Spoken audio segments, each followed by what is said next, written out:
This is one of the most horrifying fast food dishes I've ever seen in my life, and by golly, we're gonna make it better. So the KFC Double Down. Wow, here we are. It's been requested for a long time, but guess what? It hasn't been out for what, like 2, 3, 4 years? Honestly, I wouldn't have minded if they just kept it dead. It's literally just a chicken sandwich with no bun. I think we can make it a little more intentional, meaningful, obviously better. But I do wanna let you know, once everything's said and done, I have a little surprise for you at the end. So with all that being said, let's make this, shall we? Yeah, KFC. Most of them are like KFC Taco Bells, which is crazy, by the way. The Double Down is back. How would you rate the building with these stripes? Well, we've got the clown vibes with the bird poop. I got something in my eye. The second I opened the window, the second I opened it, that is a 1 out of 10 for that. Menu, you know, they still haven't updated the screen, so I'm also giving that a 1 out of 10. I'm sorry, we're going hard on them today. It's the Double Down, so I'm doubling down. Can I get 2 Double Downs? That's it. It's 1 person. Thank you. I don't have an issue with that service. I'm gonna give it a 9 out of 10. The only reason I'm not giving it a 10 out of 10, just because it was weird. Not her, just the fact that there was nobody in there but her, and she was just vibing out to music alone. All right, let's go. If I get one more DM about me looking like this gentleman, I'm deleting this channel. I shouldn't have said that. It's almost like I walked into a room and opened a door and there was a dead body laying there. It smells like peanut butter. Okay, I need someone to come smell this. Oh my goodness, it does. It's literally peanut butter. Peanut butter. God, dry as f. I will say, the flavor's not that bad. The MSG is hitting. There is probably no worse sandwich you can eat. This is like the bottom of the ocean floor. So since we know that it's there, it's time to bury it.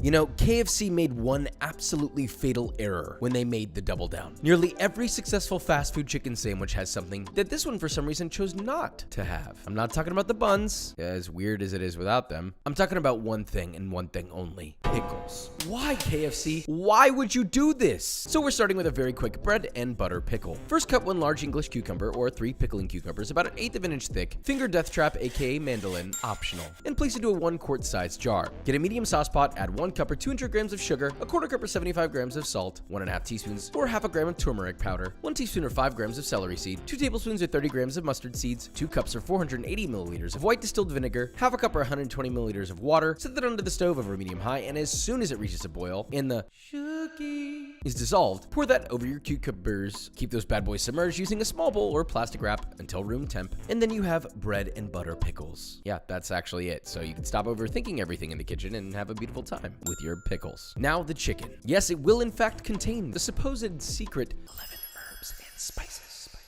in the breading, but first we marinate these little guys. Large bowl, add 2 cups or 475 milliliters of buttermilk, 1.5 teaspoons or 8 grams of MSG, 1 tablespoon or 11 grams of kosher salt, 1 tablespoon or 10 grams of garlic powder, 2 teaspoons or 6 grams of ground white pepper, 1 tablespoon or 6 grams of sweet paprika. Whisk together till combined, then add 8 skinless and boneless chicken thighs. And that's enough to make 4 total sandwiches, which is disgusting and a matter of fact. Now massage that marinade in lovingly, delectably. Maybe delectable is not the right word. And honestly, you're welcome to bread and fry right away, but ideally these will be marinated overnight in the fridge. Now when you are emotionally, physically, and metaphysically prepared to fry, get yourself a large heavy bottom pot filled about halfway with vegetable oil, heated to 350 Fahrenheit. It'll be around 2.5 to 3 quarts of vegetable oil for a 7 to 8 quart pot. For your dredge or breading or coating, whatever the hell you want to call it. Large bowl. You want space in this bowl. No, wait, no, not that kind of space, just like room. Yeah, there we go, thank you. Get a bowl too small, you got flour flying everywhere. Now add 3 cups or 450 grams of all-purpose flour and get ready, because it's 11 herbs and spices. So here we go.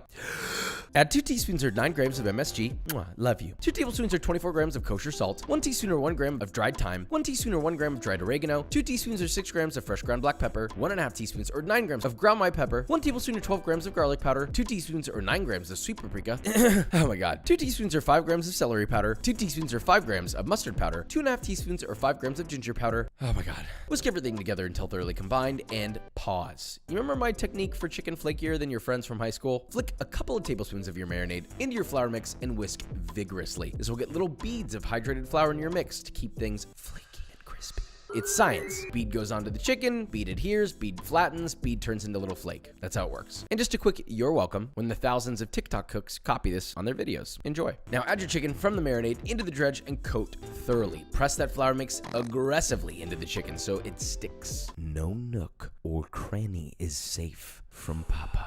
Shake off the excess flour and repeat with all of your chicken. Once that's all breaded, fry 2 chicken thighs at a time, laying your chicken away from you to avoid splashing hot oil all over your face. Please don't do that. And fry those bad boys at 350 Fahrenheit for 6 to 8 minutes or until CGBD. Crispy, golden brown, delicious. Oh, and also the inside is cooked to at least 165 Fahrenheit. Drain on a wire rack and repeat with all of your chicken. Now while that's frying, we're gonna make a Cajun-esque remoulade. Get yourself a tall 1-quart cup that an immersion blender will easily fit in. Add 2 egg yolks, 3 tablespoons or 63 grams of Creole mustard, 2 cloves of garlic grated, 2 tablespoons or 28 grams of fresh grated horseradish, 1.5 teaspoons or 5 grams of lemon juice, 2 tablespoons or 28 grams of water, half a teaspoon or 3 grams of salt, half a teaspoon or 1 gram of fresh ground black pepper, then gently pour in 1 cup or 240 milliliters of vegetable oil, thanks to the physics of oil that will float nicely on top, and slowly submerge an immersion blender until it touches the bottom. Now let that Weed Whacker 9000 of the kitchen rip. Blend, getting every little angle so you have a smooth emulsified mayo through and through. Now add 2 teaspoons or 3 grams of your favorite Cajun seasoning, half a teaspoon or half a gram of cayenne powder, 1 teaspoon or 2 grams of smoked paprika, 2 teaspoons or 9 grams of Worcestershire sauce, 1 tablespoon or 15 grams of Louisiana hot sauce. Whisk all that together, and that's your Cajun remoulade. Something about sauces that look like this just scream, I'm really good, and you want to eat me. Don't take that audio bit the wrong direction. You can also whip up some bacon. Get yourself 1 pound or 450 grams of bacon cooked however you like. So crispy, floppy, if you like it flaccid, that's just fine. I don't judge. I do mine in a large pan over medium heat, constantly flipping until medium crispy and browned. Drain on a paper towel. And before we assemble, don't forget, this is the double down. So after we do all this, I'm gonna do something that I'm calling the quadruple down, which we'll find out later. Anyway, bottom bun, which is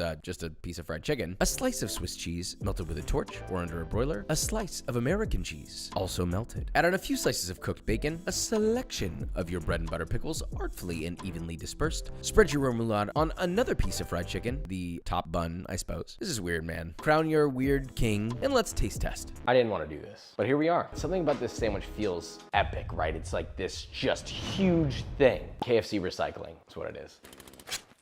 There might be something here. Kendrick, don't shake your head at me. Just hear me out. The crunch is there. This is our KFC recipe, so the chicken's already tippity top in comparison. But as a sandwich, I'm happy with this. I don't actually want buns. I think this is a dub, but we can't finalize without a taste test. You ready? I'm Greek Orthodox. I fast from meat for 40 days during Lent. This is a once-in-a-lifetime sandwich. I'm sorry, you gotta do what you gotta do. I never suggested that he had to do this. He was just like, I'm breaking Lent for this. So number 1. 2, you ready? That was easily the best fried chicken I've ever eaten in my life. Which one? Number 2. Yeah. The pickle mixed with the bacon and the sauce, like the chicken really felt like the bun, which you never feel before. Yeah. So it's like kind of an ultimate sandwich. Yeah, that's what I thought was weird. I was expecting it to be like, oh, where's the bun? I didn't miss the bun, which is why I kind of like this sandwich. We added a pickle and we kicked KFC right in their pickle. Is that monetizable? That was kind of an easy dub. So let's take this to the next level with the quadruple down. It's time. We're taking this to a place that it probably never needed to be, but let's be honest, it shouldn't have existed anyway, so let's take it to the max. You'll first need to have at least 1 assembled double down. Now, what are we gonna do to this? We're gonna turn it into the most ridiculous chimichanga. This feels wrong on every single level and yet unbelievably poetic in a way. First, a quick jalapeno avocado salsa. Get 7 jalapenos, charred on all surfaces over an open flame. Don't forget the fire alarm going off is essential for flavor. Once they're done, place into a bowl, cover with plastic wrap for 5 minutes, then skin each of them, remove their stems. Then to a blender, you're gonna add 1 whole medium avocado, peeled and pitted, your prepped jalapenos, seeds and all, 10 cloves of fresh garlic peeled, half a bunch of cilantro, a splash of water, and salt to taste. Blend on high speed until it begins to vortex. You may need to add a touch more water. Once it's as smooth as possible, slowly stream in half a cup or 125 milliliters of vegetable oil while constantly blending for that emulsification.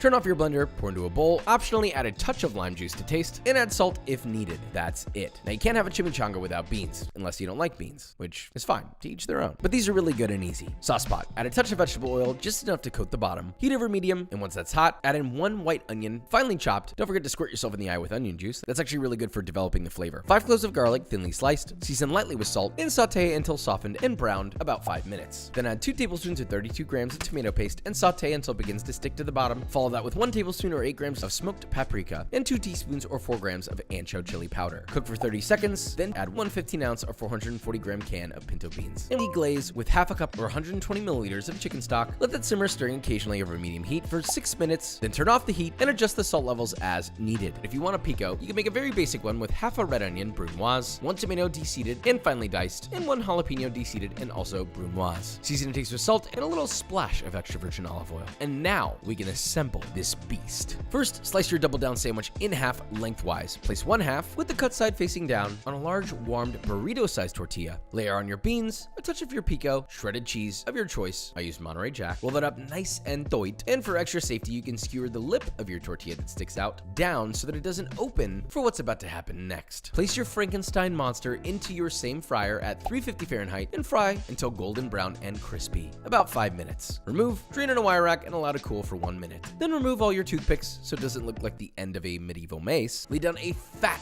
couple dollops of your jalapeno salsa on a plate. Tap the bottom for some Westawant Industry magic. You know, nice little flat circle of sauce. Place your chimichanga atop your sauce. Add a nice light quenelle of your sour cream, little spoonful of pico, and a few little leaves of fresh cilantro. You know, kind of like putting makeup on something from a horror movie. Now I guess we're just gonna have to find out how this tastes. I didn't make this to feel proud. The question is why? I don't want to look at that. Wait, hear me out. I'm telling you, Kendrick, it's good. I know this is wrong. I hate it. I also wanted to experiment. It does not look that bad. It's good. Yes! Is that what you want? The flavors strangely blend really well together. Everything about this is an abomination, but it tastes so good. And that's what the KFC Double Down is all about. But you want to know what this is all about? B-roll.